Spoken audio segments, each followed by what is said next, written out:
fly up and down the Hudson. But airliners routinely do not do that. Richard, would you just stand by 1 second, please? Sure. I just want to tell the folks one thing, and that is the city fire department has now issued a request to all the members of the department, all firefighters, whether you're on your day off or whether you're on vacation. They're asking that you return to duty, that you go to your firehouse and report for duty. So the city is asking all firefighters, whether you're on vacation or whether you're on your day off or whatever, to return to your firehouse and report for duty. I'm sorry, Richard, are you still there? Yeah. All right, Dave's got a question for you. Richard, can you do me a favor and take us through exactly what happens as a plane takes off and circulates around that area? What contact they would typically have with the FAA or the tower at LaGuardia, Kennedy, or Newark? And exactly what would appear on a radar screen to those tracking aircraft in the area?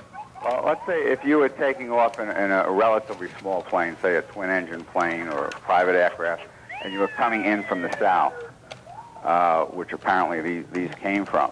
If they have specific areas, if you're coming in, let's say you were 20 miles out, there's no requirement that you be in radar contact with anyone or radio Now, contact. Richard, I'm going to jump in. What if it were a larger aircraft? Because at least on that second hit to us, it appeared as if that was at least a twin-engine jet. What if you're a commercial aircraft?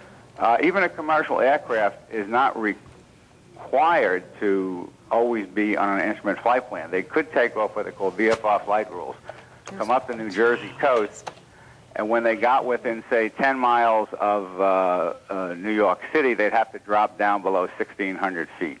And VFR, they'd have to then drop down when they got to the Verrazano Bridge.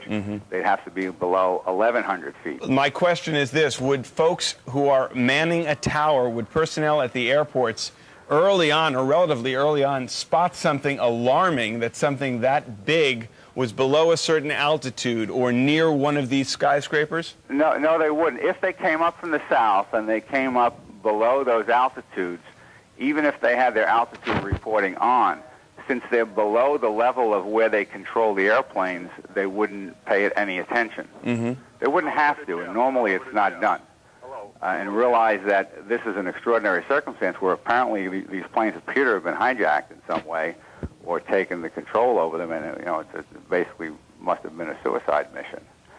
Most of these aircraft accidents, when you look at them, most pilots can tell what really happened very quickly, even though the reports take a long time to come out.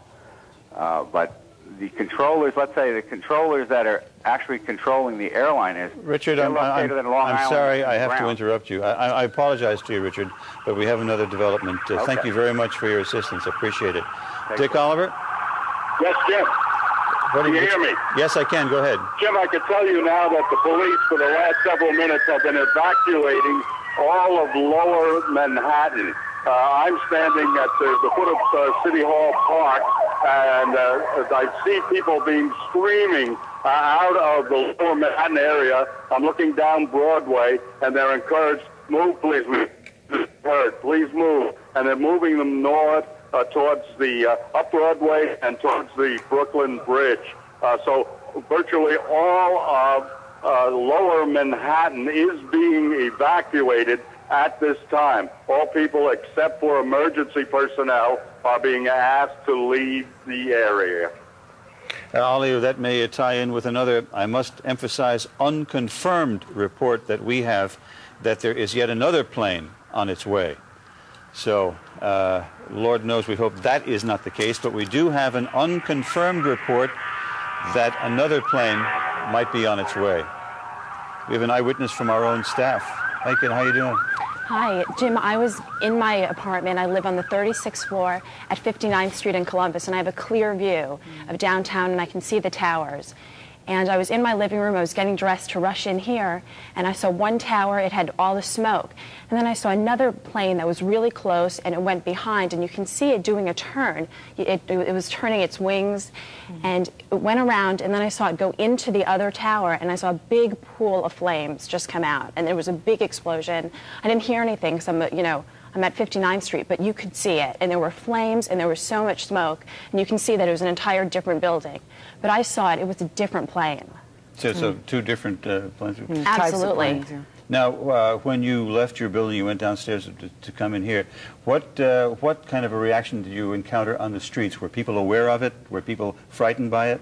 Absolutely, people are aware of it. I mean, just walking here, I was hearing people saying, you know, it was one plane, it was two plane, and everyone was hearing sirens. And people, I know people were trying to use their cell phones. No one could get a cell out. And my taxi driver was talking about it.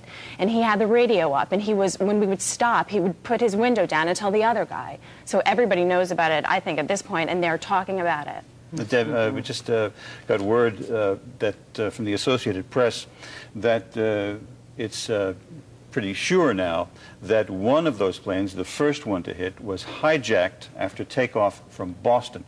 So that word we have just in.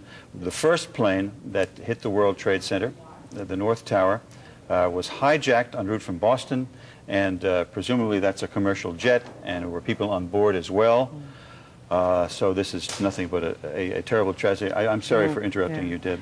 That's okay. I can just say that that plane that I saw, the second plane, that was definitely a larger plane. I can't say which kind, but that was not a small plane. That was definitely a large plane. So the first one was large enough, and the second one was much larger. Well, I didn't see the first one. I can just vouch for the one I saw, and that one was certainly a large plane. When you saw the plane, though, did you get a sense that it was heading directly for the building? You know, when I saw it, I was thinking, gosh, you know, that's really low. I thought it was part of the recovery effort.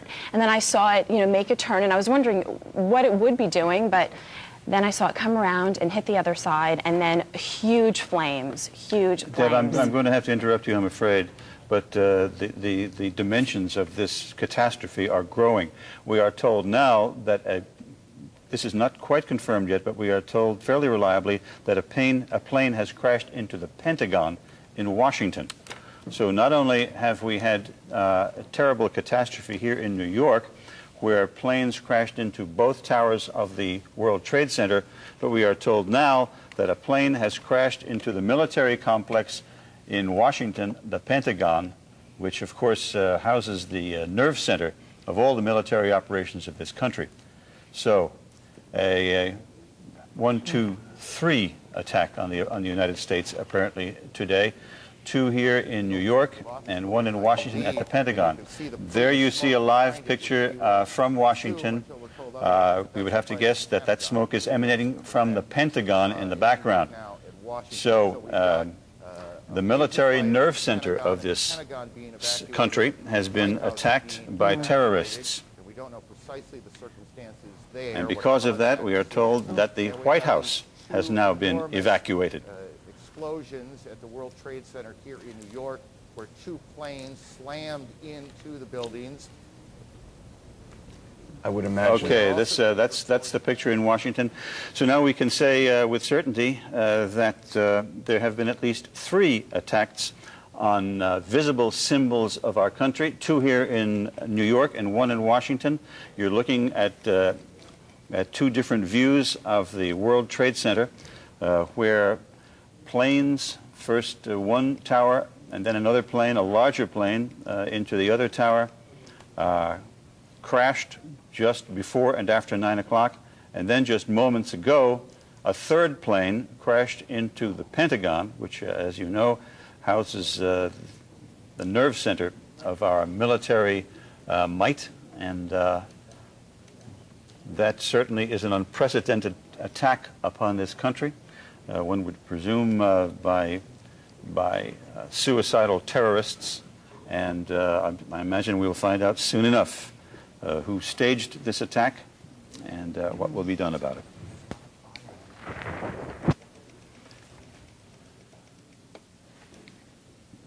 You know, we're getting something on the wire also about the stock exchange, which planned to open this morning at 10. Is delaying a half an hour, so we've got developments all over the place. And I don't know about your computers now. I'm starting to have a problem with my computer. It is just randomly jumping from one story to the other. Given going forward, as there are, I think, stories are incoming on a very rapid basis. So that would be the. Given what we're seeing at this point, I would imagine major buildings in major cities, from the Sears Tower in Chicago to other symbols, as you mentioned, Jim, in Washington and Boston, I would imagine are all going to be on high alert, if not evacuated in Washington. The West Wing of the White House and the Capitol building have both been evacuated. Okay, so in Washington, just to recap now, on this terrible, terrible day, here in New York, you happen to be looking at a picture in Washington, so we'll start with that. That's in Washington, a plane has struck the Pentagon in Washington, and that, of course, houses our military nerve center, and that has taken place, and the Pentagon now obviously being evacuated. The West Wing of the White House is being evacuated, and here in New York, 2 terrorist attacks on the World Trade Center. A plane deliberately smashed into the upper floors, first of one tower, and then several minutes later, the other tower. 2 large planes. We understand the second one, or the first one rather, was hijacked from Boston and presumably loaded with passengers. So as a consequence of these terrorist attacks here in New York, we have the island of Manhattan virtually isolated. You cannot get in or out of Manhattan by any bridge or any tunnel, and any subway train that goes anywhere near the World Trade Center is not running.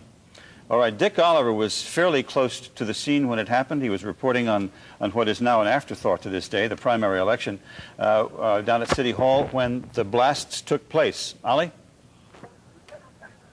I don't know if Ollie is... we again, our part of our television operation is on top of the World Trade Center, so we lost the picture. Yes, you're coming to us by phone. Ollie? Yeah, Jim, I hear you now. I'm down by the Brooklyn Bridge now, where people are streaming over the bridge, heading towards Brooklyn, obviously. The police are encouraging people to get out of lower Manhattan. So that's going on now. There are some cars being permitted to clear away to allow more and more pedestrians to get over the Brooklyn Bridge. Is there any vehicular traffic on the bridge, Ollie? There's just a little bit coming off on the side ramps. The south ramp has some traffic on it, but that's going very, very slowly. The pedestrians have taken over the entire bridge, almost the entire bridge. Now, as far as the first blast is concerned, I did hear some kind of a scream. Just a split second before that tremendous blast. And I did not know it was an aircraft. I did not know what it was. But you were able to confirm what happened with the second explosion in the second tower. Ollie, let me just interrupt you for a second, if I may. We are told now that the White House has been threatened with a terrorist attack.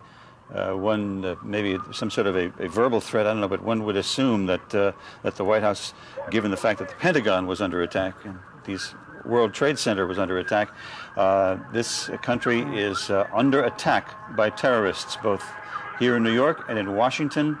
And just moments ago, the President of the United States went in before the nation to make this announcement.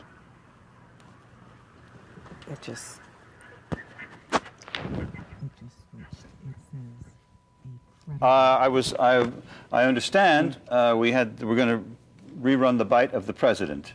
Okay, here it is. Today we've had a national tragedy. 2 airplanes have crashed into the World Trade Center in an apparent terrorist attack on our country. I have spoken to the Vice President, to the Governor of New York, to the Director of the FBI, and have ordered that the full resources of the federal government go to help the victims and their families, and to conduct a full-scale investigation to hunt down and to find those folks who committed this act. Terrorism against our nation will not stand. And now, if you join me in a moment of silence. All right, that was the President just a few minutes ago announcing that the full resources of the government would be put to help the victims of these tragedies and to and to find out who did it. And I'm also told now that the FAA has announced from Washington that no aircraft anywhere in the country is being allowed to take off. That's from the FAA, because apparently these two planes that smashed into the World Trade Center, and perhaps the one in the Pentagon as well, were hijacked, commercial jets from various airports. So as a result of that, the FAA has announced that no aircraft is being allowed to take off anywhere in the country. All right, Jim, we do have Yes. someone who has just joined us on the set here. His name is Joseph Jaffe. And Mr. Jaffe, where are you from? Decision Strategies Fairfax. We're an investigative consulting and security firm. All right. What do you make of this? Well, it's a tragedy, and it appears, if it didn't appear first from the first plane, after the second plane, and now the one at the Pentagon, that there's a well-coordinated effort afoot to bring terrorism to the United States. What could have been done, if anything, to prevent this kind of an attack? At this juncture, it's very hard to guess. We have a country that's wide open. We have borders that are wide open. We have freedoms that are wide open. And over the past 25 and 30 years, some of us have been following terrorism for at least that long. Our country does not generally get into the investigation of terrorism the way it ought to, in terms of being the state that could prevent it. We value our freedom more, so there's very little you can do to take a person who's bent on killing himself or herself from taking over a plane. I mean, of course, you could enforce measures and be very strict on who gets onto what planes and how that would work. But that isn't going to work in this country. I'm told, Mr. Jaffe, that we have is it a picture of the Pentagon? Let's just take a, this is a picture of the central military headquarters of our country, the Pentagon of the United States. Apparently the president... This is the president's plane taking off from Florida, where he had been heading back to Washington to deal with the emergency. Mr. Jaffe, Dave, you had a question? Well, two things. Number one, I was going to ask Mr. Jaffe, you said you're either based out of Fairfax or your company is down... We have our company's in New York and in Falls Church, Virginia. Okay, Falls Church, Virginia. You would very well know, as anyone who flies into the Washington area, what's stunning about the Pentagon attack is the airspace. While we do have a wide open country, the airspace around the Pentagon, the White House, the national monuments down there is extremely restricted. So number one, does it surprise you that an aircraft was able to get into, literally right into the Pentagon? And number two, does it surprise you, since the attack on the World Trade Center back in the early 90s, that this has taken so long for terrorism to once again return to our domestic locale? If you recall, over the last few years, there have been a number of people interdicted coming out of Canada, coming out of Brunswick, coming across various parts of the northern country, where people have been caught with the components to make the bombs. So it doesn't surprise me that we are the target of an attack. It surprises me that it's taken as long for us to suffer what we've suffered, and it creates a very heightened awareness of what we have to do now. The question becomes, do we sacrifice our complete freedoms in order to not suffer this? There's got to be a balance. But I'm just interrupt you for a second, Mr. Jaffe. Just want to report to our viewers that we have reports now that the Capitol and the Treasury and the White House are being evacuated in Washington. Continue your thoughts, sir. Have we been looking in the wrong places? We've been looking at terrorism in other areas. Have we been looking at them and neglecting our own backyard?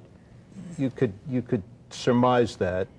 Years ago, there were a whole host of different groups that started with the Francis Tavern bombing, LaGuardia bombing, and others which we worked on.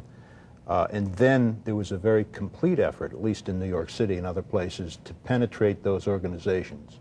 I can't speak of what's been ongoing recently as to what we've penetrated, but we might have to sacrifice some of what we have by way of rights, at least to allow intelligence to be gathered so we can prevent some type of tragedy such as this. We need to look at home. Apparently we got blindsided by this one. We were looking at a picture now. The one on the left is the Pentagon, and the one on the right is the World Trade Center. What, if you could take an educated guess, Mr. Jaffe, and say what kind of What kind of restrictions will now be placed upon the citizens of this country in order to combat terrorists, things like this? Well, if we look at airports, our security is probably not the highest of all the countries in the world. And if we're worried about planes and commercial planes and hijacking, we could increase the types of things we did when the hijackings were so prevalent. But if we're looking at small planes and other things, it's very hard to stop that. Now, watching terrorism as you have for as long as you have, is it odd that at this point, and maybe we have and simply don't know, that we don't have a name tag attached, a claim attached, a political group attached to what has happened within the last 2 hours or so? And what is the aim then, if it is not immediately to say, we did this, this is our cause? I don't think it's odd. I think depending on who it is that's involved, they may have different reasons for deciding when to go public. But you don't need a claim. The purpose of terrorism, at least here, is to do just that, to get the people unnerved, to get business unsettled, to get the country totally taken apart and worried.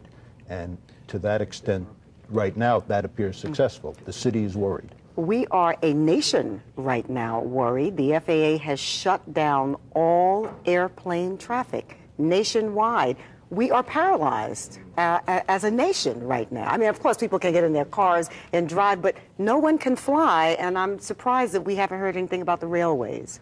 Well, I don't know. I understand, at least in our city, the subways, at least some of the lines are now closed. I think people have trepidation about going underground. They don't want to be there. Absolutely. If we suffer a short-term setback because we need to increase the security, we won't be a paralyzed country. If we go through and say we can't move, then the terrorism will have its effect. And so the thing that we have to do is literally not panic, see that it's a disaster to some extent, and go on with business. Because if we don't, then the acts that they've now done, I mean, the World Trade Center's been targeted before, it's been hit before, and for a short term, if you recall, the city was paralyzed then. We can't allow ourselves to be paralyzed. That would just give in and create the effect they want.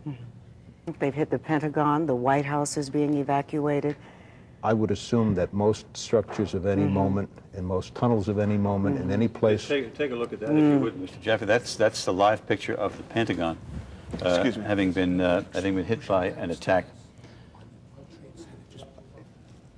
Again, in Washington, they're told no, that's not the Pentagon. No, we just heard that there was another explosion in the basement or one of the lower levels of the World Trade Center.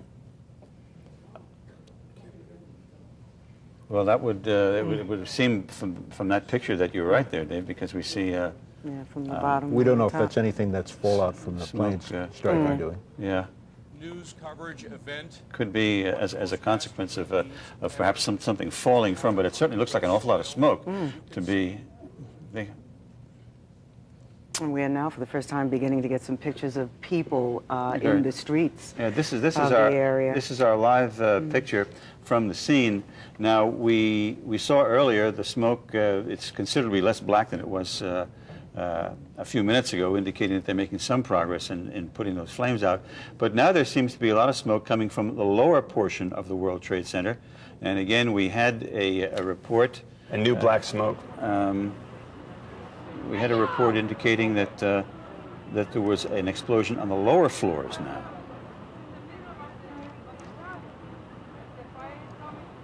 We were talking. Perhaps, sorry, James. We can't communicate with Dick Oliver. He is down somewhere in that area, but the only audio contact we have with him is by cell telephone, and we're having problems with those as well. So there's a live picture. All right, Brandy, are you on the phone? Yes, I am, sir. Brandy, where are you now? I am in Clinton Hill, Brooklyn. I live on the 15th floor. Yeah. I have a terrace that faces the World Trade Center. Yeah. If I am home and all of the lights are on, if one floor turns out all of their lights, I can see that one floor turn out. I can see everything. I was in my bed this morning. My whole building shook. I got up, looked to see what was going on. Everything was up in flames.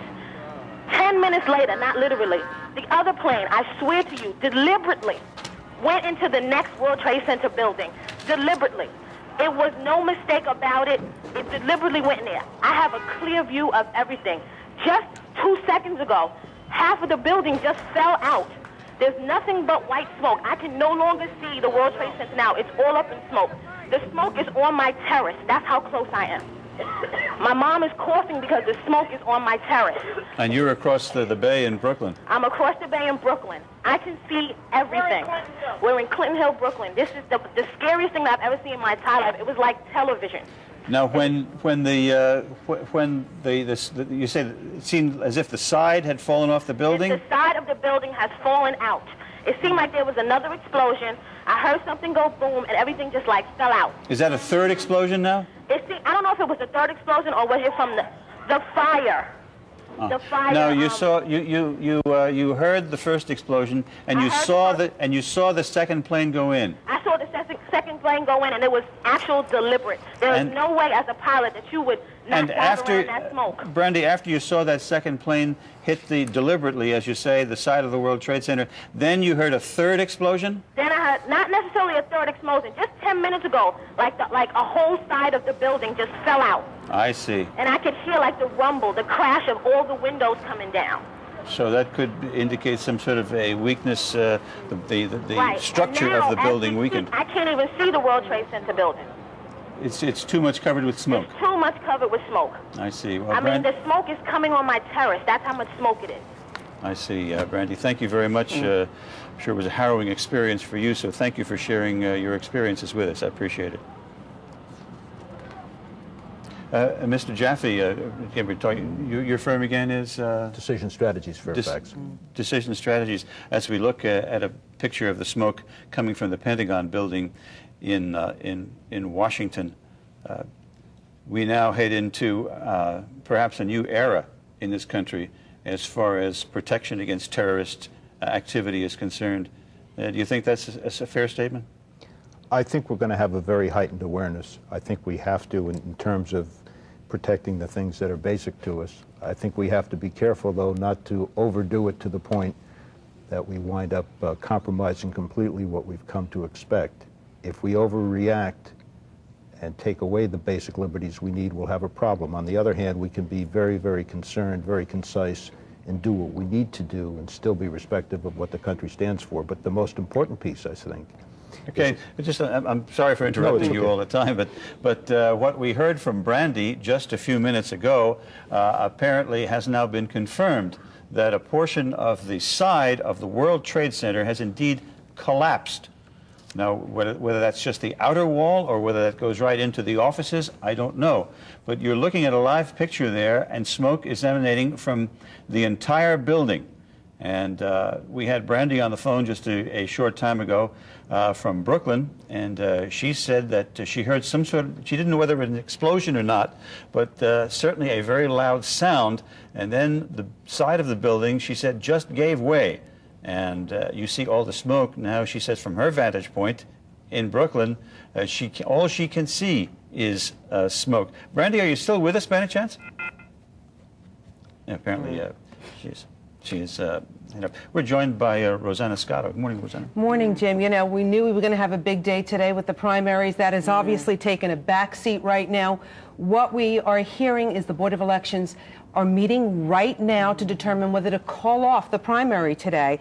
And this is unprecedented. This has never happened. Now, if it was a general election, there is stipulations in the charter which say some kind of act of that we don't know of in nature, you can call it off. But for a primary, there's nothing in the charter that says you can call it off. But obviously, there are a lot of polling stations down in that area of the World Trade Center, and if not inside the Trade Center, and obviously those are closed right now. So we will know in the next hour or so whether the primary has been postponed for a day or so. Yeah, I don't see how they could go forward with it. No, not at all. It has lost its that would be a long shot. Yeah, and certainly only from a standpoint of, if not from a standpoint of polling places being closed, but from people losing interest in an election or in the face of an overwhelming tragedy. I just left my home to come here, and it's really kind of scary because all you hear are the constant screams of ambulances and fire trucks racing through the street.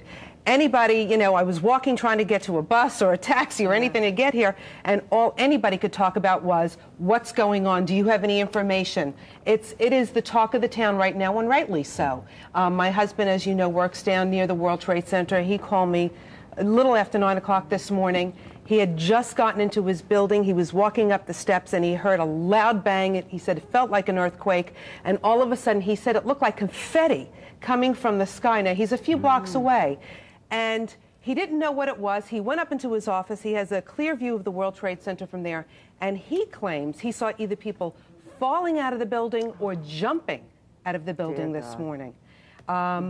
And my husband is pretty unflappable. He's an attorney.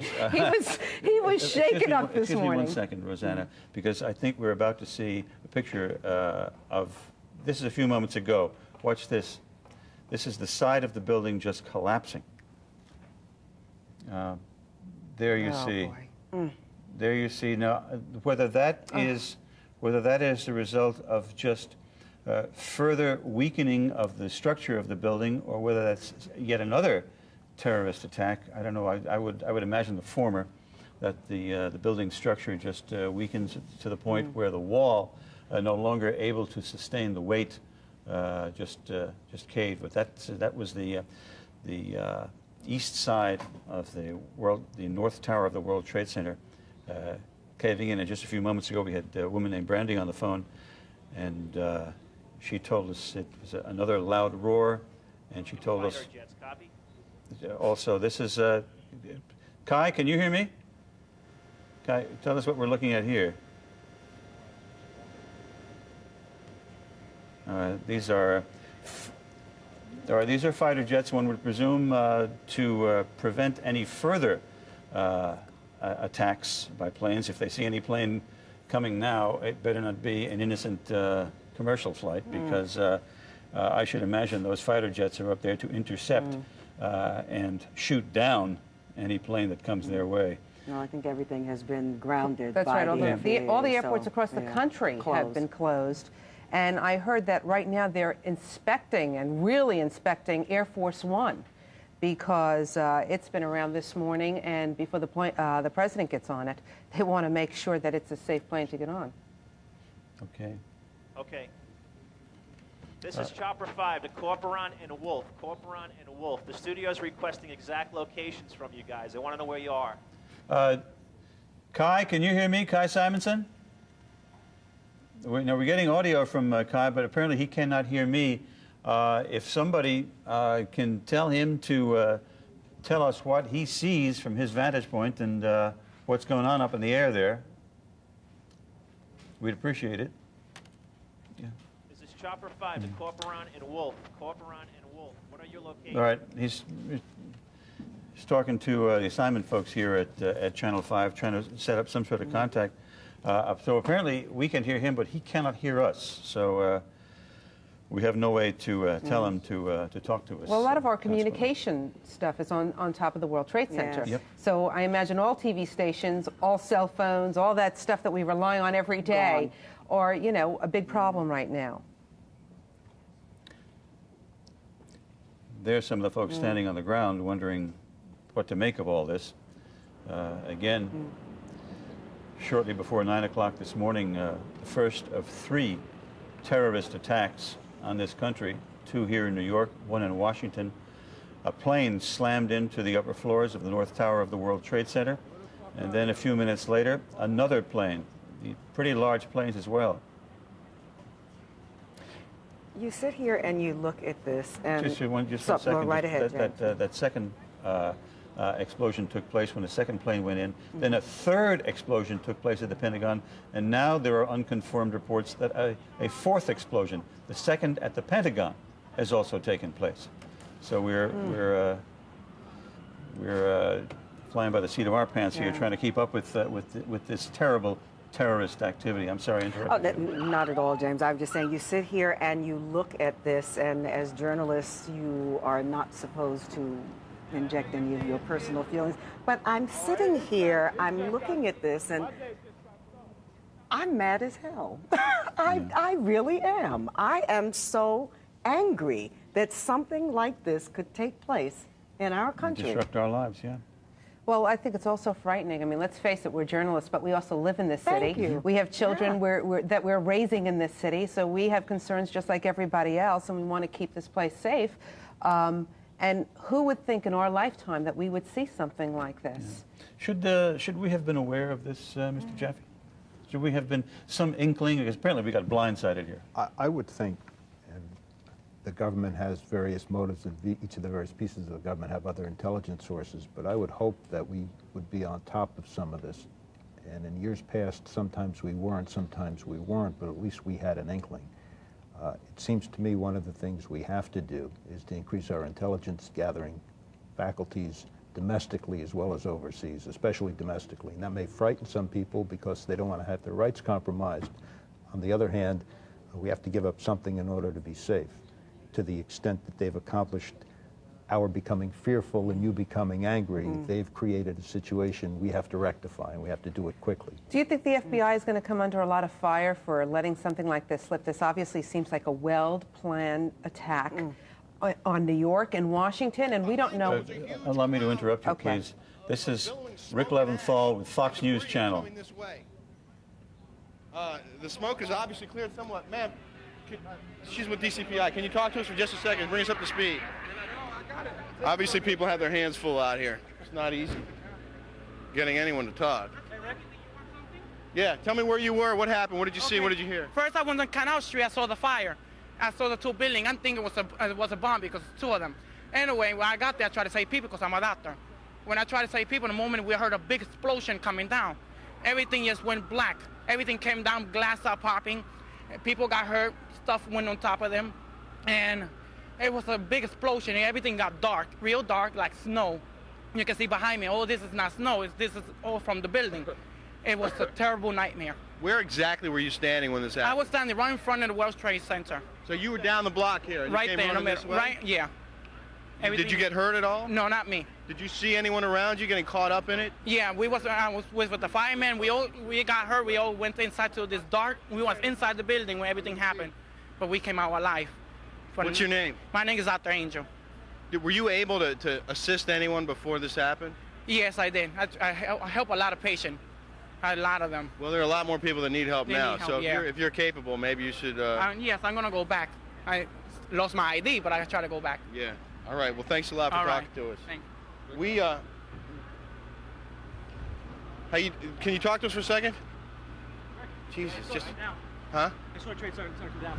Well, tell me what you saw. All right, I was coming down 6th Avenue, running down to meet this truck. Pat Muskoff, Fox News engineer. Go ahead. Go ahead. Start again. I'm coming down 6th Avenue. All the traffic, all the people traffic was running up. And I'm looking up, I'm trying to call the station, trying to find where we are. And I look up and the tower just starts crumbling down. And everybody in the street just stops and started crying and bawling. And I'm standing next to a fireman, he said, yeah, they just bombed the Pentagon too. So that's basically where I saw. Then I came running down here. Traffic's not allowed past Warren Street. And you see what's here. Do you know which of the two towers? The one without the main antenna on it. The second one that was hit. That's the further south? This more southerly tower? I think it's Tower 1. I'm not too sure the exact. And you actually saw it from the top down collapsing? I saw it come, it came sideways like this. It just collapsed in on top of itself. It was amazing, but very upsetting to watch the whole thing come tumbling down. So we all thought it was another explosion. Then we looked up. Instead of being two, there's one. Just an unbelievable scene here. It's almost difficult to describe what's going on here. It's unbelievable. You can see that we have one World Trade Center completely engulfed in flames. The upper floor is completely engulfed in flames. Two World Trade Center has collapsed. It collapsed, I guess, about 15 minutes or so ago. We had two planes, as you've been hearing. One plane hit One World Trade a short time ago. I guess it's going back about 45 minutes to maybe to an hour or so ago. And then shortly after that, another plane. We actually witnessed the plane coming up the East River, and it seemed to be getting dangerously close to World Trade, and we thought that it was going to hit, and it did in fact hit. We saw the explosion and all of the debris flowing down toward the lower Manhattan there, and it's just incredible how right now, what we see on the ground down here is that the entire area of lower Manhattan right now is completely engulfed in a big black cloud of smoke. Now, we did have some people down there that were shooting some tape for us. They said that the entire area is completely engulfed in smoke right now. It's very, very difficult to see at this point. And right now, our concerns in terms of what we're doing up here is that the area, as we understand it, has been sealed off. The airspace has been sealed off.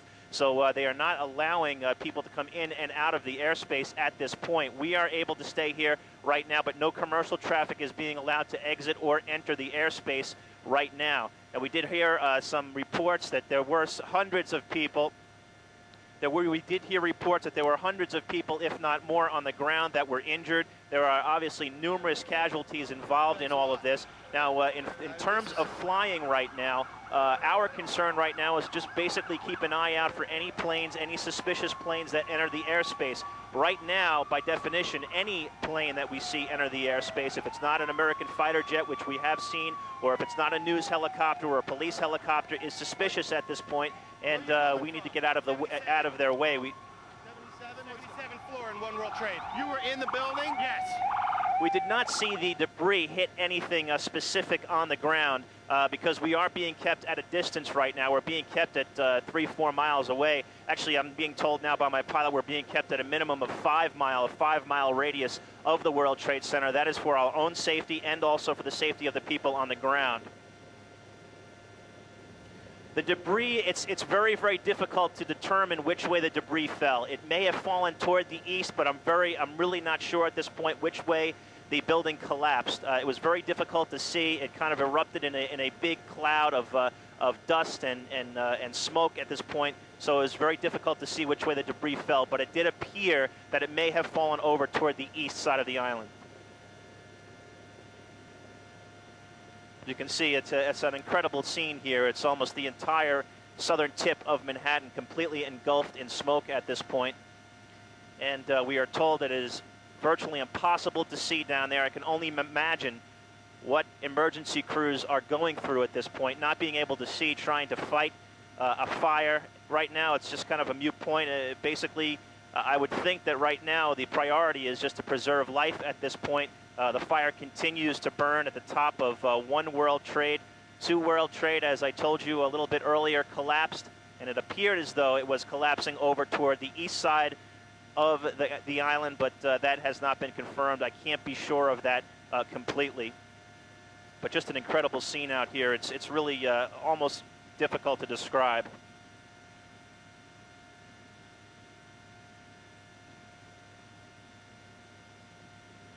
Again, the words of Kai Simonson, who is up in the air in Chapter 5.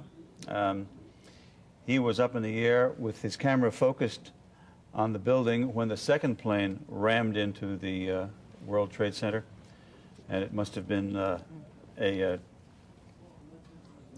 quite a sight for him and quite an experience. So, Jim, I'm told Mario Bosques, excuse me, Rosanna, but I'm told Mario Bosques is on the phone from Beth Israel Hospital. Mario? Hello, Jim. I'm at Beth Israel Medical Center, as you said, in downtown Manhattan. On the east side, along with Bellevue Medical Center, has become a staging area to receive the injured, the victims from, of course, the World Trade Center situation, the tragedy that took place there. We are seeing many ambulances pulling up with people coming on wheelchairs and stretchers, bandaged about the head and arms and legs. They don't appear at this point to be major injuries, but they appear to be stunned as they're taken out of the hospital, out of the ambulance into the hospital. We understand Bellevue at this point is also receiving people, doing triage there as well. Again, Beth Israel and Bellevue taking in victims apparently from the World Trade Center.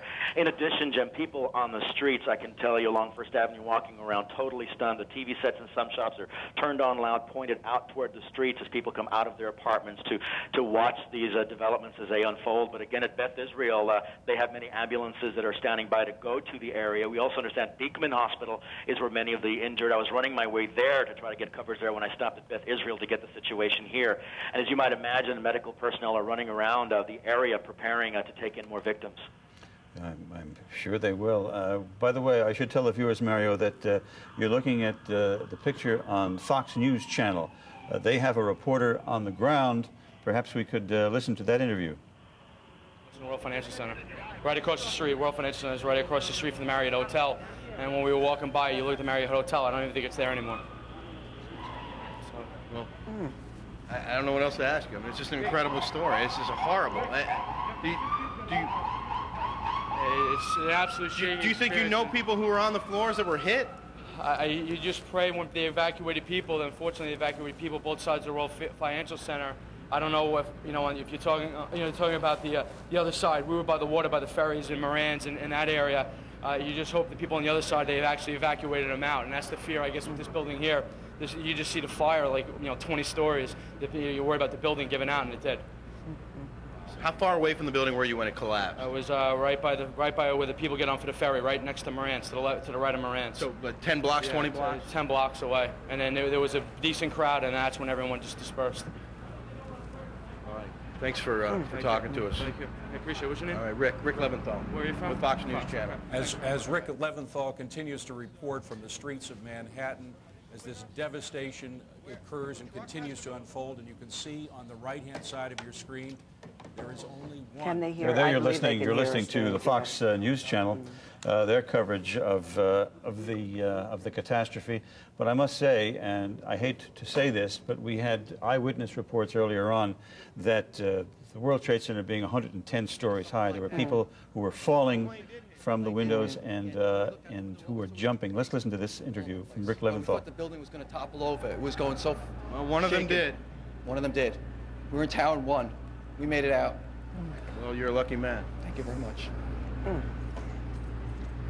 Okay. Thanks. All right. Take care. Clearly, this is a nationwide catastrophe, but folks... Rick Leventhal talking to several eyewitnesses down there. That looks like another gentleman. Call your loved ones. If you have any other way, perhaps email. If you have any other way of contacting your we're not listening to the interview on Fox News Channel, so we'll come back. James, can I just step in 1 second? We do have reports that the State Department has been hit. So virtually every important office building in Washington State, Treasury, too late for the Pentagon because the attack has already hit there, but that is being evacuated as well. And we should mention that the New York City Fire Department is appealing to anyone who's off duty or on vacation. Please, if you're a fire person, please report to work immediately. They need your help. Obviously, after we saw the planes hit the building, we kind of thought everything was over. It's not over. The one tower has collapsed. People on the ground are getting hurt, if not killed. The story just seems not to be anywhere near ending. Well, listen to this. Flying out of the sky and you can't do nothing about it. You tell me. You tell me what you think. I mean, my heart's in my mouth. I mean, I pray for these people. There's no words to describe what's going on out there. I mean, you see bodies just coming a half hour later, still coming out of the goddamn sky. Devastating. Devastating. I can't imagine anything worse than this. There's got to be... I can't imagine. Everybody on the plane must have died. The floor, I got friends of mine on 104th floor, friends on other buildings. I just spoke to one of my friends a half hour prior to that, getting ready to go upstairs to go to work. It's devastating. I mean, I've seen a lot of construction accidents. I've seen a lot of bad things happen. Never seen a jet fall out of the sky into a building, no less once, but twice. Devastating. I want to bring into the conversation... we'll just add to what that gentleman said, that there is reason to feel that way because he mentioned that the plane must have been fully occupied. We're told that there were 158 passengers and a crew of 9 or 10 aboard that plane, so that's just for openers, the number of people killed. And again, we've had eyewitnesses telling us that people were falling from the upper floors, were jumping out the upper floors in apparent panic. So it is, by any stretch of the imagination, a terrible, terrible tragedy. We're also told that an organization that calls itself the Democratic Front for the Liberation of Palestine is claiming responsibility. Now, do you wonder if they have any connection to Osama bin Laden? I've heard that they don't. I don't know. I don't know I've never if heard that's of been that outfit confirmed. before. Right. Have you heard? I've never heard of that outfit before either, but I wonder if they have any... Front for yes. Right. No, the name is familiar. I have heard the name mentioned before. But I believe they don't have any connection to Osama bin Laden. But you know what? This is all unconfirmed right now. I think what goes through your mind is, how did this slip past the FBI? How did this slip past the FBI? With all these different attacks in 2 different states, maybe our expert here... The FBI, what does the CIA do? The question you raised before we went off and saw some of the interviews was, would they be criticized for it? And the answer is, hindsight's always wonderful to say what we should have done, and probably they and other intelligence gatherers will be criticized. What you have to do, if you want to stop this, what you really have to do is infiltrate these organizations very early on. You can't put somebody in once it happens. You have to put them in, as the city police did years and years ago, and let them come up through the ranks. And that was stopped. Courts said you can't do that because we have to protect rights, and we don't do it. And what we have to now rethink and rebalance is what kind of restrictions we're going to suffer, which we have to in order to stop this. You can't take a person or stop a person from committing suicide. That gets proved in all over the Mideast every day of the week now, it seems. But we ought to be able to better restrict and better confront the people who are causing this, and we're not doing that. Well, short of changing the Constitution, how do you go about it? Well, you don't have to violate the Constitution necessarily to find out what people are doing. There's a right of privacy and there's an expectation of privacy, but that doesn't mean you can't have people infiltrate the groups. It means you're going to have to spend a considerable amount of time, effort, manpower, womanpower getting into these groups and gathering intelligence. And it means you're going to have to give up some of the things that the Constitution may or may not protect, but you need to do in order to protect people. A friend of mine works for the FBI. He's, you know, out in the field. He's an agent. And he tells me all the time that he's on surveillance outside people's houses who are known terrorists or possible terrorists. And they're constantly watching these people. So what I'm asking again is, how did this slip by? I mean, we can say, you know, 20/20 hindsight, but this was obviously a synchronized planned attack on 2 states. But are they watching the people in this country or the people in other countries? countries? Oh, my goodness, look at the my screen. Goodness. Oh, my God. Both towers down. Oh, my God. I hope they evacuated everybody out of that area because...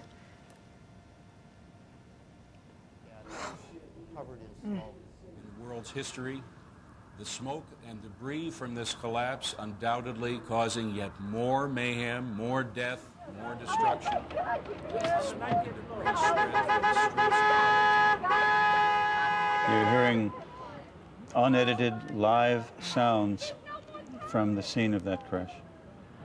The collapse of the tallest building in New York. One of the great symbols of New York, if not this country, if not the world, forever erased from our memory. No, I think it will always be in our memory, that's for sure, but definitely erased from our skies. This is just unbelievable.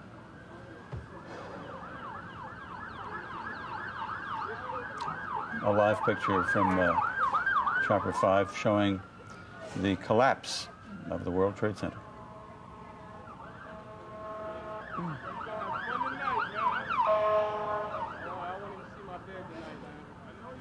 What do we do now? Mr. Jaffe, what do we do now? You said I shouldn't be angry, maybe I shouldn't, but I am very, very angry by this, and we shouldn't let it shut us down. No. But this is a tremendous impact on our lives. Where do we go from here? What should we do? How do we respond? I think we take a very deliberate course of action, which may take a week, a month, a year, where we start to put ourselves on track to understand that we are the target in a war and we have to fight it, which means we have to make sacrifices to protect ourselves while we go on. And we have to dedicate some resources that we haven't so that this type of thing doesn't. This picture is surreal. It almost looks like we're frozen in time. This is what we have dreaded forever. We went through 40 years after the war with our not having any real domestic violence. And now it's caught us. And now we have to put ourselves in a position. And I understand, Mr. Jaffe, that this tragedy has not ended yet, because the Capitol Police in Washington are now reporting that a plane has been hijacked, and they fear it is heading toward the Capitol building in Washington, which, as we have reported, has been evacuated, but yet another clear symbol of our country and our government and our way of life. You also have to wonder all the police personnel and fire department who were called to Lower Manhattan to help the people in the Trade Center. Let's hope they're okay now, too, with this collapse of the tower. Yes, indeed. There were, I'm sure, plenty of rescue workers who were in and around that building. And with that collapse, I'm sure... What about the command center? More devastation. The command center. The command center is, I think, in Tower 5 of the World Trade Center. And there's no way of telling whether that's intact. One would suspect that looking at that picture there, that live picture, that the command center is not in very good shape either. And you have to wonder just how far this reached. I mean, you're talking about Wall Street is nearby, you know, a place that the world looks to. Like the gentleman who said that the Marriott didn't the appear to hotel. be there. History, yeah. Well, he had his vantage point was around by the financial center there, which is ironically built on the. They're talking to me in my ear. All right, this is we have tape. I understand a few minutes ago. This is the collapse as viewed from the ground.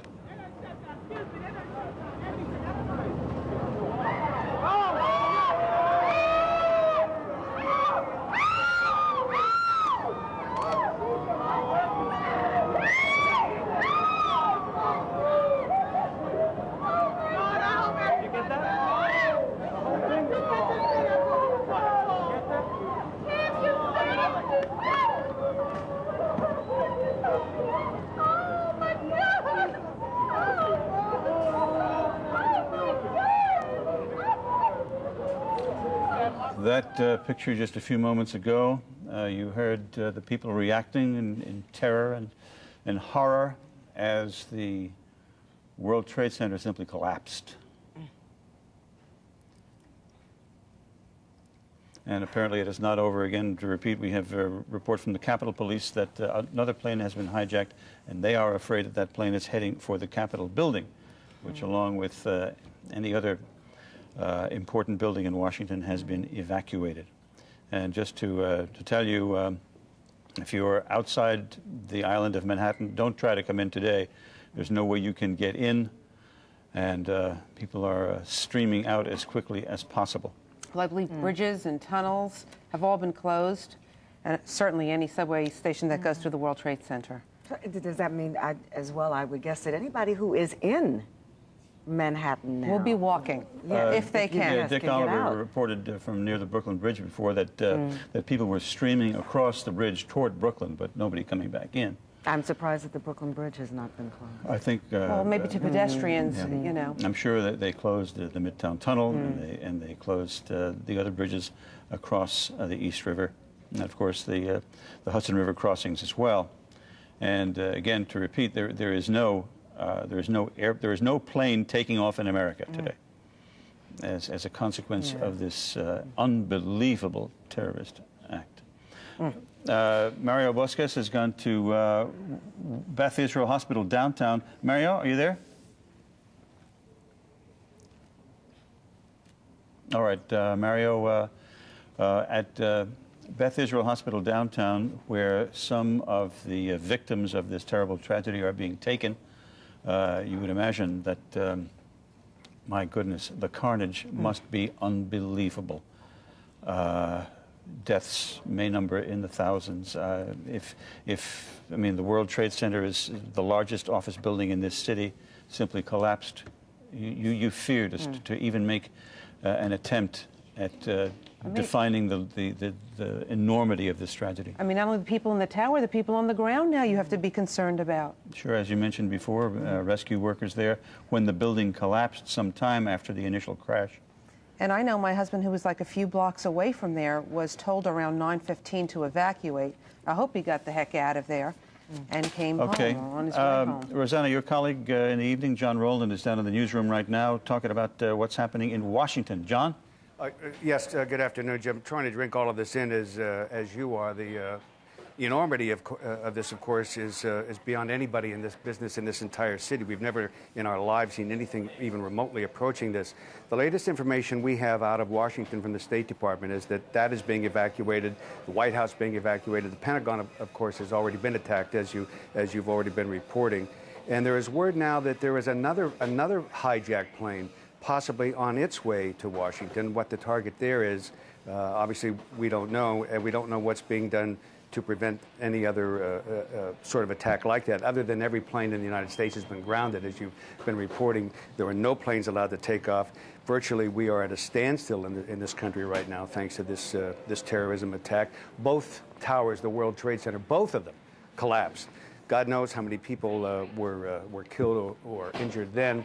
And of course, then you had the people on the planes themselves. Those people, of course, died. So again, the State Department is saying that they are evacuating much of Washington. Is the public buildings there being evacuated. Here in the city, the entire lower Manhattan, as you can see right there, the incredible devastation of both of those buildings collapsed. Goodness knows around them. There are an awful lot of firefighters, awful lot of police officers down there working at the time when those buildings went down, the people inside, the people around them. One can only hope that as many people as possible were evacuated and had gotten out of there.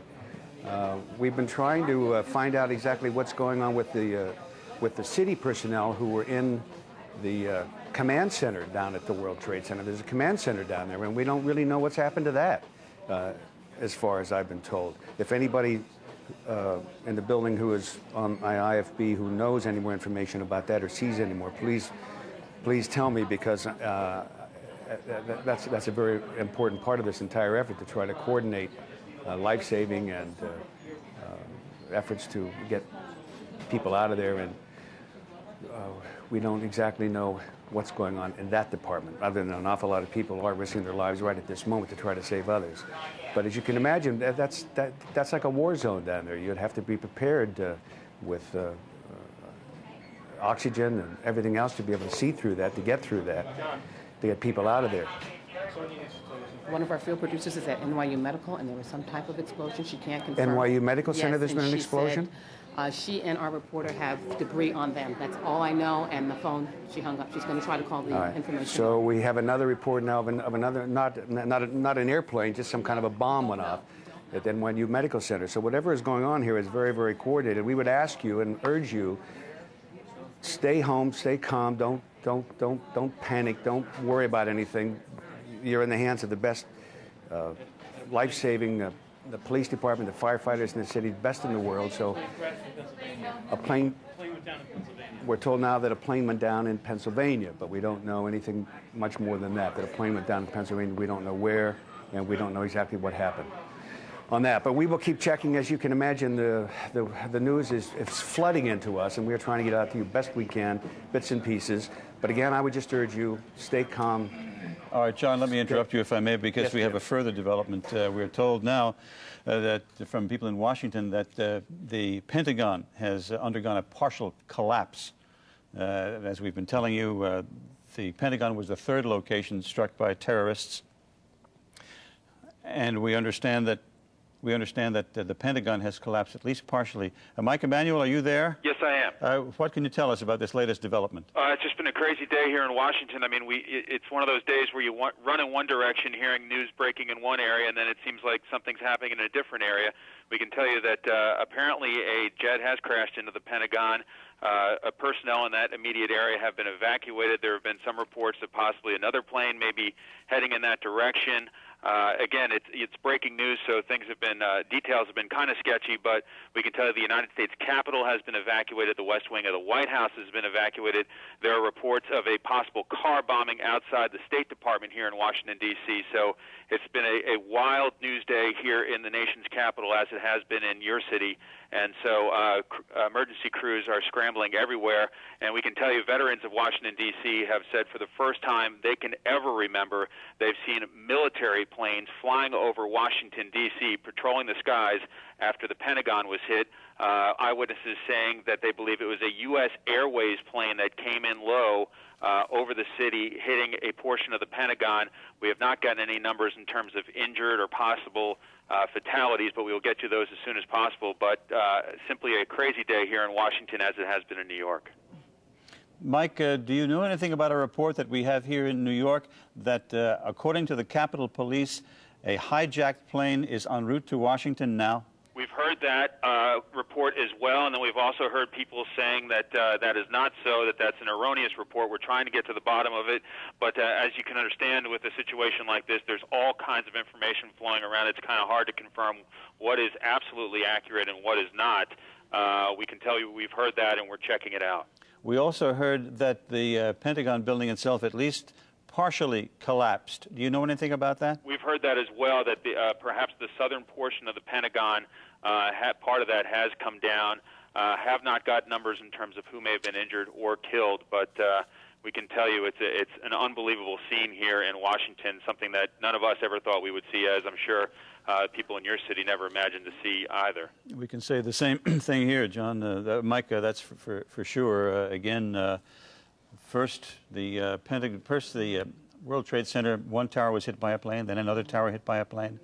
Then we got word that the Pentagon was hit in Washington, and then the World Trade Centers collapsed in Lower Manhattan. John Rowland's down in the newsroom. John? Well, Jim, I don't have much for you. I just have some sketchy information here that another explosion, a fourth explosion out the World Trade Center has gone off. One doesn't know if that's an ancillary thing because of what already happened or an additional explosion of some kind outside of that. There's also been a plane that has crashed in western Pennsylvania. A large plane crashes in western Pennsylvania. Officials at Somerset County Airport confirmed. That's right off the wire copy. Don't know if that's connected to what's going on. The Rodino Federal Building in Newark, that's been closed. All the workers there have been told to go home. Not necessarily because of a direct threat. They've just been told to go home to get out of there, obviously clearing out any federal, state, city, and local office buildings. Jim, that's the latest we have from here. All right, John, I imagine, given the fact I'm hearing word from the studio. Okay, I'm told all federal office buildings in Washington have been evacuated. I would imagine, given the fact that we have Oklahoma City in our past, that federal buildings all over the country would be, just to be on the safe side, would be Jim, you have to wonder where the president is right now and where Mayor Giuliani is right now. When we last saw the president, he had just taken off in Air Force One en route back to Washington. So he presumably is still in the air en route back to Washington. However, good question as far as Mayor Giuliani is concerned. One hopes that nothing untoward happened to the mayor. Right, because wasn't he going to hold a press conference? If he was down in that World Trade Center, perhaps we hope nothing personally happened to the mayor physically, but maybe that communications down there were wiped out by the crashes. You know, they were saying that one of the planes they believe was hijacked from Boston, and in some of the things that I'm reading through here on the wire service, it says the second plane may have flown out of Newark, New Jersey, but that has not been confirmed. But Joe Kleins has just gotten up into the studio, the executive producer of the 10 o'clock news. Yes. And Okay, he'll be here in a second, yeah. but I just want to tell you the Board of Elections has just announced the primary has been canceled. Has been canceled. There, yes. Yeah. So, I mean, Okay. that makes a lot of sense. Here's Joe right now. Kleins, you look a bit the worst for wear. You've been running around this morning, obviously. Yeah, they're not letting. I'm coming in from Long Island. They're not letting anything but real extreme emergency vehicles over the 59th Street Bridge. Thousands of people are walking across to and fro. I was on the bridge when I believe the second tower may have crumbled, and people were just standing in shock. I mean, everybody's jaw just dropped, absolutely open.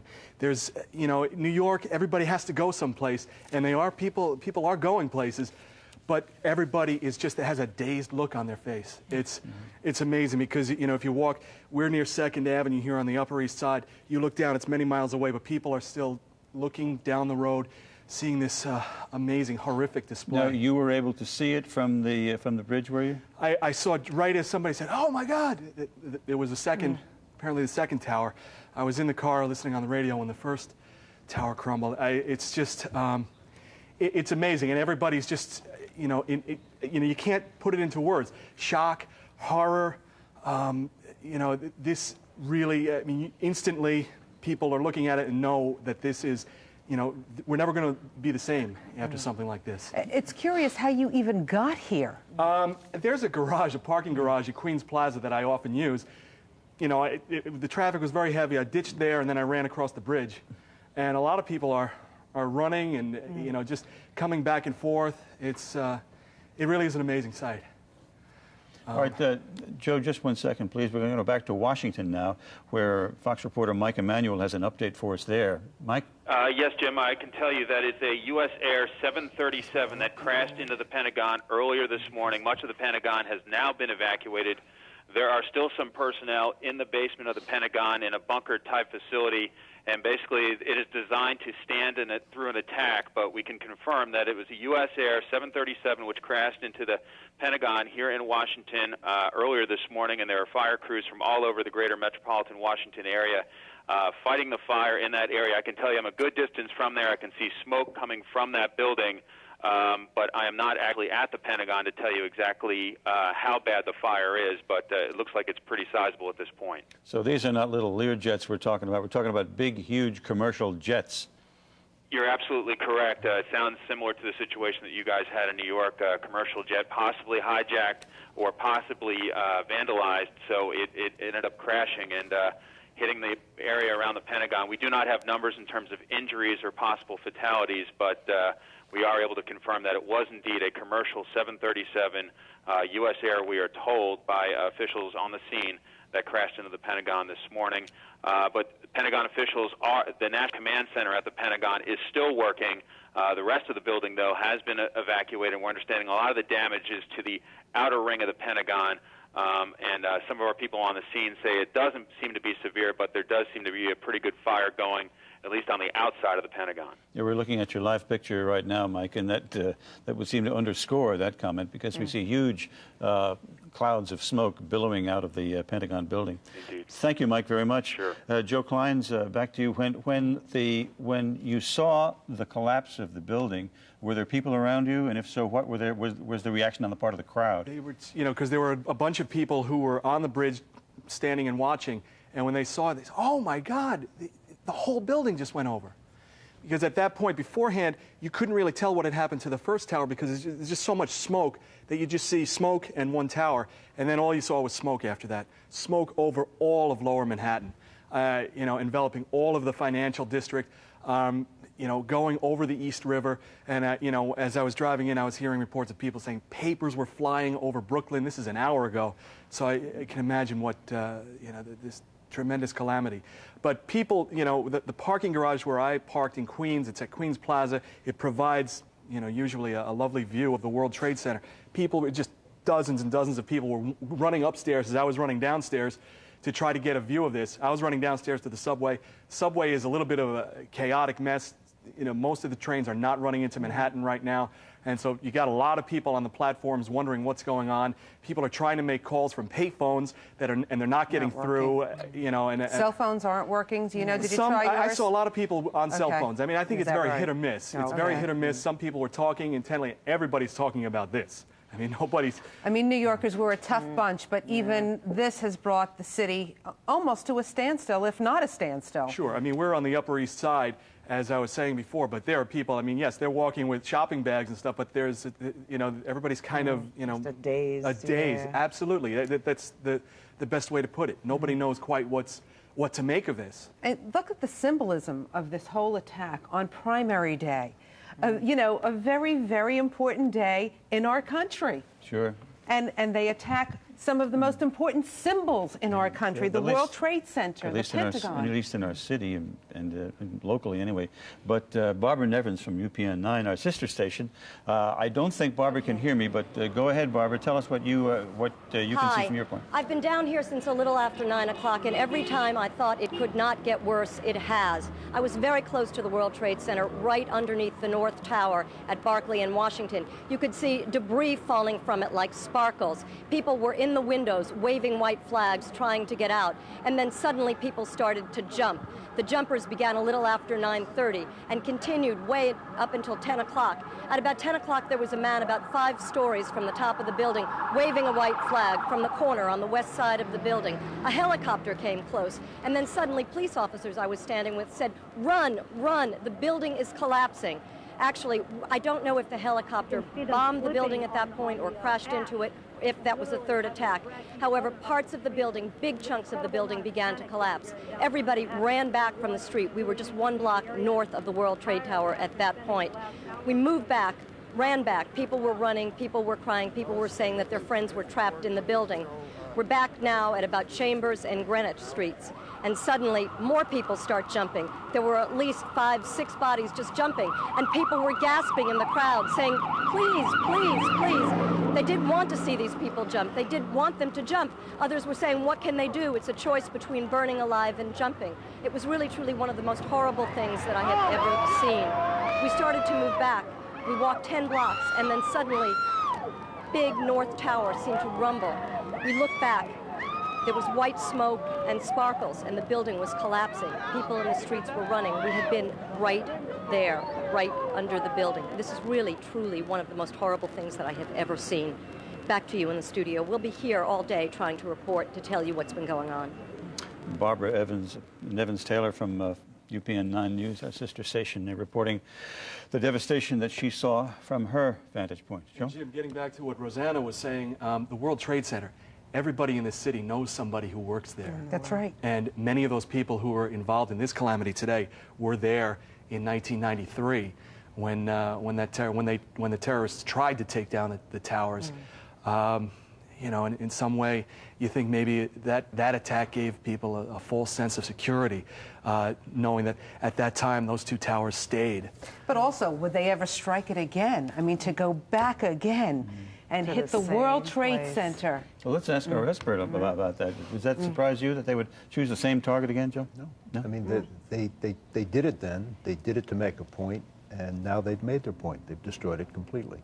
Now we've got to be careful, and now we have to be at a stage where we start to be much more careful of what we do and how we do it, and we have to start to look at these people who are involved in it. We'll give up some of our liberties, but we'll protect ourselves much better. We've got to worry about all those people down in Lower Manhattan who, I mean, you know, from the pictures that we see, it's just covered in smoke. It's just billowing out and billowing out. It doesn't seem to end. I mean, how can you fight a fire? How can you rescue people in that area? I mean, I don't think they could have been prepared for that. Well, I think the only way they could have prepared for it is by, as you mentioned earlier, Joe, by infiltration of these organizations and somehow getting word that this was going to happen. But apparently, from every indication so far, we were just simply sandbagged by this, blindsided. Absolutely. And what we have to do now is 2 things. One, aside from putting ourselves together and remaining calm and not a total panic, start to resurrect what we have, but then start to institute some type of control and some care. Hopefully the president's plane will be escorted, because who knows what other hijacked plane could fly at Air Force One. Hopefully they'll be careful. But this is a day. It's not a week or a month. After this day, we'll regroup. And we have to start to be much more careful and more prepared. Put yourself in the position now. You're in the business. You're a pro. Put yourself in the business of the guys who have to make decisions now. When they're sitting down, what do they do? What's the first step the people responsible for reacting to this tragedy take? Well, I think the first step you take is to protect the people and the sources and resources that you have, that you need. The president, the major offices, the office holders. And then you start to regroup, and then you start to gather. I mean, you have to do a number of things at the same time. You have to keep the country going. You have to protect the major people who are involved in the country. And then you have to start to figure out how this happened, how you're going to catch the people that did it, and how you're going to make sure that this doesn't happen again. Heightened vigilance is something you're really going to have to do, and you're going to have to do it very, very quickly. That was one of the first things when we heard the president speak this morning. He says, we will go after these people, we will get these people. But how many times in the past have we heard these same words?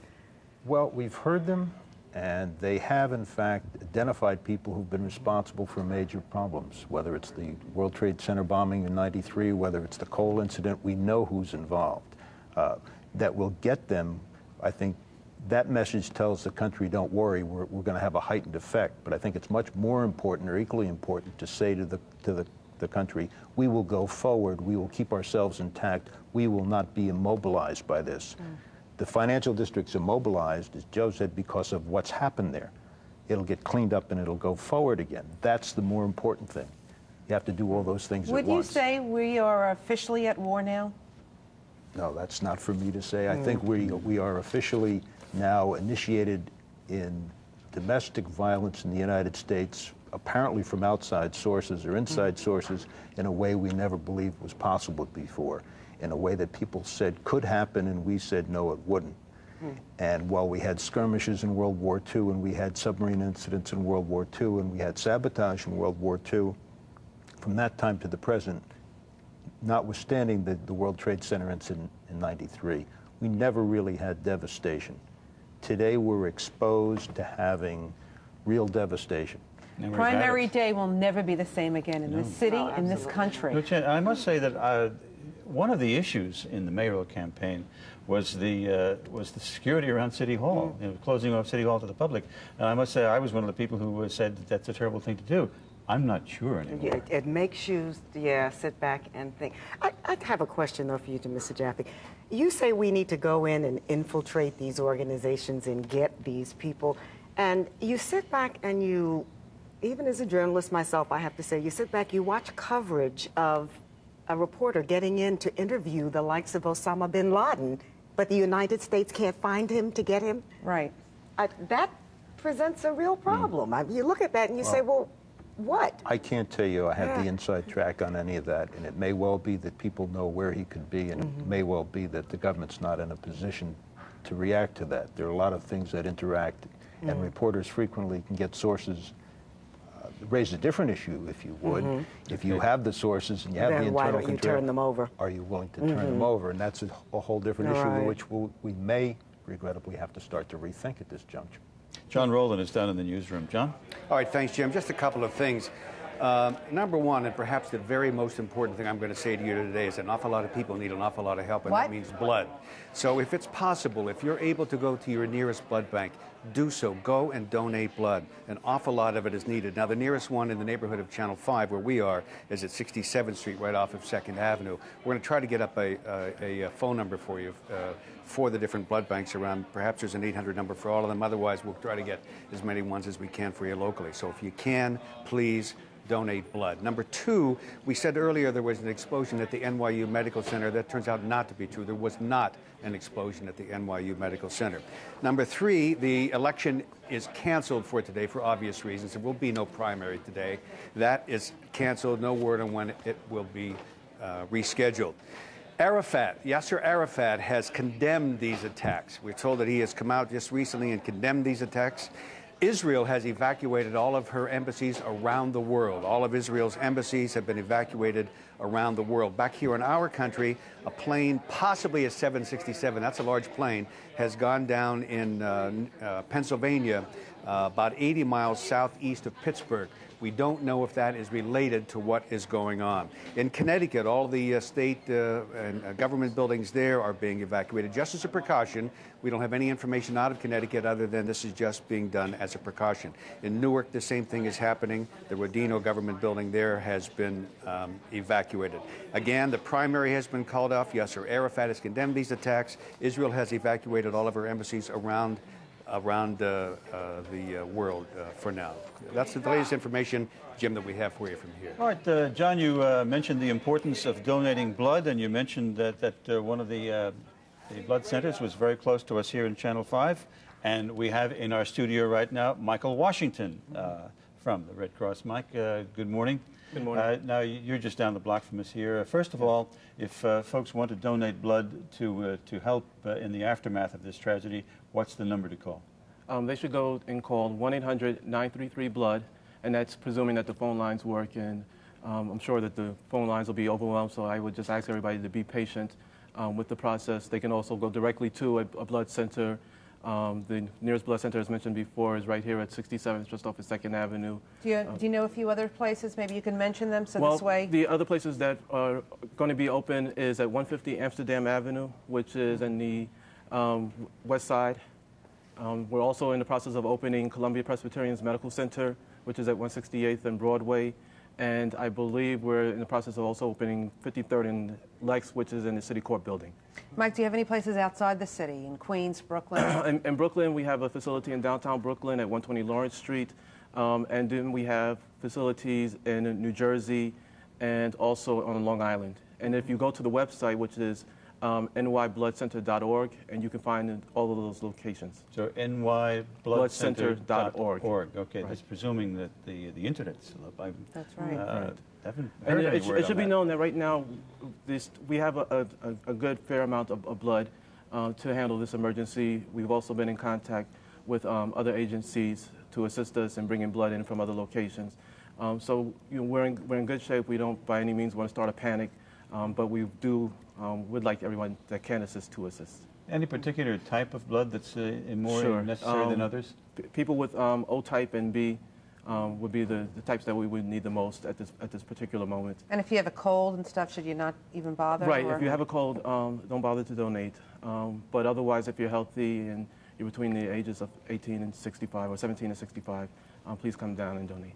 All right, Michael, thank you very much. Thank you. Michael Washington. Give us that number once again, the 1-800 number. 1-800-933-BLOOD, and you can go to the website for locations, which is nybloodcenter.org. Okay, again, nybloodcenter.org. Yes. All right, Michael, thank you very much for coming in. Thank you. And of course, the need for blood results from that terrible, terrible catastrophe you're looking at right now. There's the aftermath. Those clouds are what is left of the World Trade Center.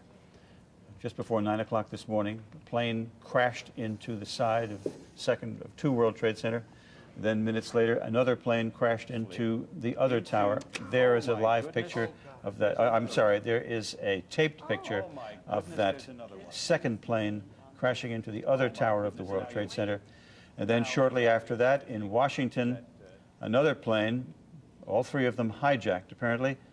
Another plane crashed into the Pentagon building in Washington, into this nation's military complex, the military nerve center of our country. President Bush was in Florida. He immediately boarded Air Force One and headed for Washington. He will be returning there very shortly. And a terrible 1, 2, 3 terrorist attack on our country has taken place this morning. We have not yet heard from Mayor Giuliani since this started. We heard at one point that the mayor would be holding a news conference as soon as possible. We are concerned because the mayor's emergency people. His emergency bunker, they his call lifeline it, is in, I think, Tower 5 of the World Trade Center, which is very close to ground zero. So presumably their communications have been knocked out, and we certainly hope that the mayor or any of his emergency personnel have not been injured. Dick Oliver was down at City Hall covering what seems like a decade ago, the primary election, when the story broke. Ollie? Yes, Jim. We're now down at NYU Downtown Hospital, the old Beekman Downtown Hospital. I was heading here to try to get a look at what kind of injuries were coming in when I don't know what it was, but it was a huge sound. I think it was the facade of the building falling. After that, literally thousands of people came roaring down the streets, many of them fully in panic, shrieking and screaming, heading towards the hospital. The hospital immediately opened its doors and to get as many people as it could into the lobby and hallways and other areas, and immediately handed out surgical masks and water, and began treating people, some for cardiac cases, many others for breathing problems. Jim, it's very difficult to explain, but imagine a snowstorm of, say, 5 inches. The streets are covered, the cars are covered with this gray-white soot that unfortunately people are being forced to breathe.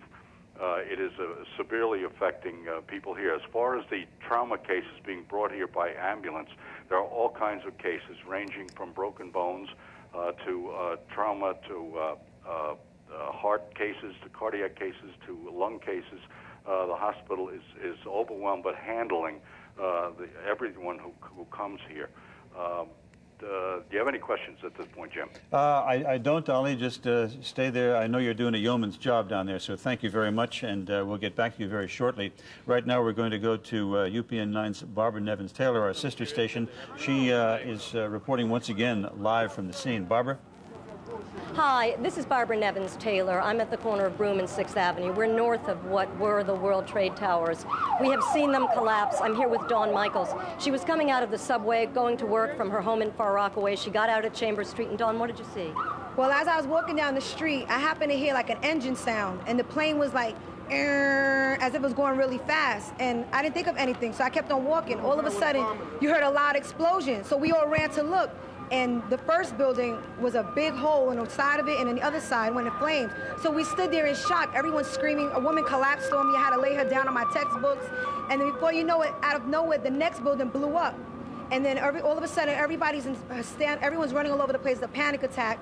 Then after a few while later, all of a sudden, people are running hysterical, and we go to look, and the building collapsed.